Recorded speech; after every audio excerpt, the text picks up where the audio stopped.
Supreme court में मोदी सरकार के तोतों की जम करके फटकार लगी है। चौंकिए मत, ये तोते जो हैं किस तरीके से इस्तेमाल किए जाते हैं विपक्षी नेताओं पर या किसी समुदाय को डराने के लिए, इसका चेहरा किसी से छिपा हुआ नहीं है। ये तोते मोदी सरकार के राज में हैं। ईडी, सीबीआई, पुलिस अधिकारी और तमाम आला अधिकारी जिसका इस्तेमाल सिर्फ और सिर्फ मोदी सरकार अपने बेनिफिट्स के लिए कर रही है। और इस तरीके से प्रेशर डला हुआ है उन लोगों के ऊपर कि अगर आका की बात नहीं मानेंगे तो आका इसकी सजा ना देते। और इसलिए अपनी जान को बचाने के लिए ये तोते जो हैं तमाम तरीके की गतिविधियों को अंजाम देते हुए दिखाई देते हैं। आदाब, नमस्कार, अस्सलाम वालेकुम नाजरीन। पल पल न्यूज के न्यूज रूम से मैं हूं आपके साथ नदीम अकरम।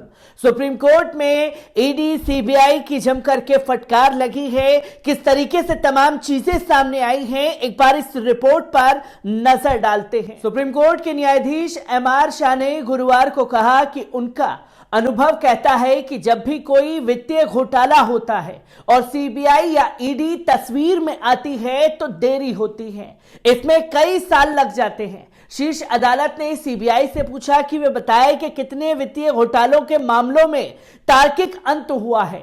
जस्टिस एमआर शाह और जस्टिस सिटी रवि कुमार की पीठ उड़ीसा के करोड़ों रुपए के चीट फंड घोटाले की जांच की मांग करने वाली एक जनहित याचिका पर सुनवाई कर रही थी। इस मामले में सीबीआई के वकील ने सुप्रीम कोर्ट दाखिल करने के लिए समय मांगा था। इस देरी पर नाराजगी जताते हुए जस्टिस शाह ने कहा, सीबीआई निदेशक के पास समय नहीं है, कुछ मामलों को प्राथमिकता देने की आवश्यकता होती है। यह चीट फंड का एक महत्वपूर्ण मामला है, यह ढिलाई क्यों? सीबीआई के वकील ने कहा कि सॉलिसिटर जनरल को सिर्फ जवाबी हलफनामे की जांच करनी है। इस पर जस्टिस शाह ने कहा कि सैकड़ों निवेशक शामिल हैं, सीबीआई और राज्य को अपना हर संभव प्रयास करना चाहिए और जितना पैसा हो सके उतना पैसा वापस लेना चाहिए। चीट फंड के संबंध में सीबीआई के इस जांच को अपने हाथ में लेने के बाद कितनी राशि का भुगतान किया गया है, हमें दिखाएं।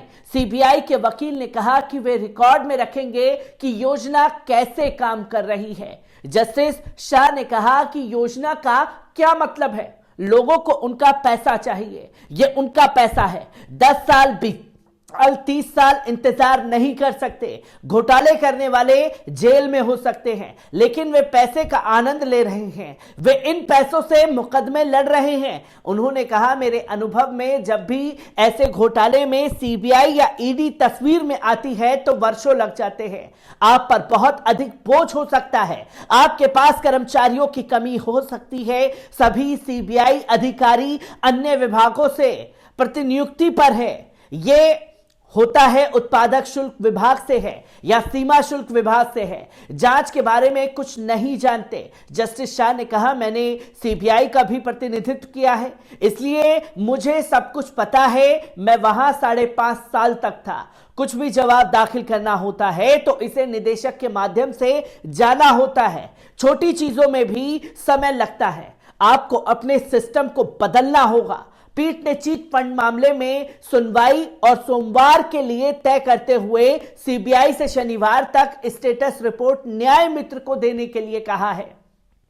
पीठ ने कहा कि अब कोई स्थगन नहीं मिलेगा। जस्टिस शाह ने यह भी कहा कि ऐसे मामलों में हम हमेशा स्रोतों को देखने की कोशिश करते हैं, पैसा कहां जा रहा है। ज्यादातर मामलों में पैसा टैक्स हेवन कंपनियों में चला गया है, फिर प्रत्यार्पण, फिर ब्रिटेन की अदालत और फिर ब्रिटेन की अपीलीय अदालत, फिर सारा खेल शुरू होता है। वे व्यक्तिगत लंदन में आनंद ले रहा होगा, चाहे कोई भी हो। हम किसी खास व्यक्ति के बारे में बात नहीं कह रहे हैं, वे लंदन या अमेरिका में हो सकता है। आपको बता दें कि जांच एजेंसी ने ईडी ने साल 2014 में मोदी सरकार के सत्ता में आने के बाद से 121 नेताओं के खिलाफ कार्रवाई की है। इन 121 नेताओं में से 115 विपक्ष दलों के नेता हैं। इसका मतलब ईडी के निशाने पर 95% नेता विपक्ष के। यूपीए सरकार के 2004 से 14 में 10 साल तक कार्यालय में ईडी ने 26 नेताओं के खिलाफ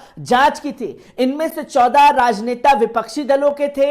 यह आंकड़ा 54% है। अंग्रेजी अखबार द इंडियन एक्सप्रेस ने जांच पड़ताल के बाद ईडी कार्रवाई को लेकर यह खबर प्रकाशित की है कि अखबार की इस रिपोर्ट से पता चलता है कि मोदी सरकार ने 8 साल के कार्यकाल में यूपीए सरकार के 10 सालों के शासनकाल की तुलना में कहीं ज्यादा विपक्षी नेताओं के खिलाफ ईडी की कार्रवाई की है। द इंडियन एक्सप्रेस ने बीते दिन ही जांच एजेंसी सीबीआई को लेकर भी इस तरह की खबर प्रकाशित की थी, जिसमें यह कहा गया था कि यूपीए सरकार के 10 साल के शासनकाल में यानी 2004 से 2014 तक अलग अलग राजनीतिक दलों के 72 नेता सीबीआई के शिकंजे में आए।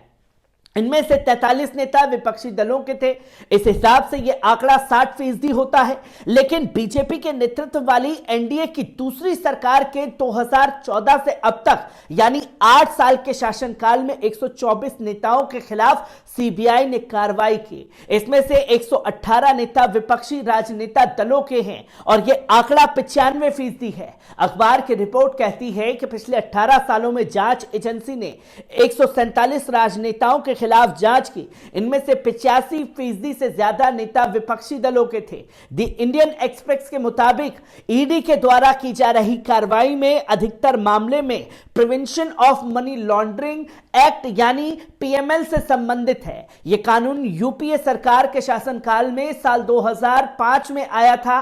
जांच एजेंसी ईडी को इसके तहत किसी की गिरफ्तारी करने, संपत्तियों को जब्त करने जैसी कई ताकत हासिल है। सुप्रीम कोर्ट ने इस साल जुलाई में पीएमएल के सभी कड़े प्रावधानों, जिसमें जांच करना, तलाशी लेना, संपत्तियों को कुर्की करना, गिरफ्तार करना और जमानत आदि के प्रावधान हैं, इन्हें बरकरार रखा था। इस आदेश को सुप्रीम कोर्ट में चुनौती दी गई थी। बहरहाल द इंडियन एक्सप्रेस के मुताबिक साल 2014 के बाद से कांग्रेस के 24, तृणमूल कांग्रेस के 19, एनसीपी के 11, शिवसेना के 8, डीएमके के 6, बीजू जनता दल के 6, आरजेडी के 5, बीएसपी के 5, सपा के 5 और टीडीपी के 5, आम आदमी पार्टी के 3, इंडियन नेशनल लोकदल के 3, वाईआरएस कांग्रेस के 3, सीपीएम के 2, नेशनल कॉन्फ्रेंस के 2, पीडीपी के, एआईडीएमके के 1, महाराष्ट्र नवनिर्माण सेना के 1, सुहेल देव भारतीय जनता पार्टी के 1 और तेलंगाना राष्ट्र समिति के 1 नेता के खिलाफ जांच एजेंसी ईडी ने की है। तो वहीं अखबार के मुताबिक बीजेपी सरकार के 10 साल के शासनकाल में 2 पूर्व मुख्यमंत्रियों, 3 मंत्रियों, 3 सांसदों के खिलाफ कार्रवाई हुई है। इसमें से किसी की कोई गिरफ्तारी नहीं हुई। 9 के खिलाफ चार्जशीट दायर की गई और 3 नेताओं को दोषी करार दे दिया गया। जबकि एनडीए की दूसरी सरकार यानी कि मोदी सरकार के शासनकाल में 1 मुख्यमंत्री, 14 पूर्व मुख्यमंत्री, 19 मंत्रियों, 24 सांसदों, 21 विधायकों, 11 पूर्व विधायकों और 7 पूर्व सांसदों के खिलाफ ईडी ने कार्रवाई की। इसमें से 19 नेताओं की गिरफ्तारी हुई और 32 के खिलाफ चार्जशीट दायर की गई। अखबार की रिपोर्ट कहती है कि असम के मुख्यमंत्री हेमंत बिस्वा शर्मा के खिलाफ जांच एजेंसी सीबीआई और ईडी ने साल 2014 से 15 में शारदा चीट फंड घोटाले के मामले में जांच की थी। उस वक्त शर्मा कांग्रेस के थे। सीबीआई ने 2014 में उनके घर पर छापेमारी की थी और उनसे पूछताछ भी की थी, लेकिन बीजेपी में शामिल होने के बाद ही उनके खिलाफ किसी तरह की कोई कार्रवाई नहीं हुई है। इसी तरह तृणमूल कांग्रेस के नेता शुभेंदु अधिकारी, मुकुल रॉय के खिलाफ भी जांच एजेंसी सीबीआई और ईडी ने नारदा स्टिंग ऑपरेशन मामले में कार्रवाई की थी। शुभेंदु अधिकारी और मुकुल रॉय 2021 में बंगाल विधानसभा चुनाव से पहले बीजेपी में शामिल हुए थे। हालांकि मुकुल रॉय बाद में तृणमूल कांग्रेस में लौट आए थे, लेकिन इन दोनों के खिलाफ पिछले कुछ वक्त में जांच एजेंसियों ने कोई कार्रवाई नहीं की है। तो किस तरीके से अपने सरकारी तोतों का इस्तेमाल भारतीय जनता पार्टी कर रही है और आज उन्हीं तोतों को सुप्रीम कोर्ट में जम करके लताड़ा गया है। मैं ऐसी ही खबरों से आपको रूबरू कराता रहूंगा। दीजिए इजाजत, शुक्रिया।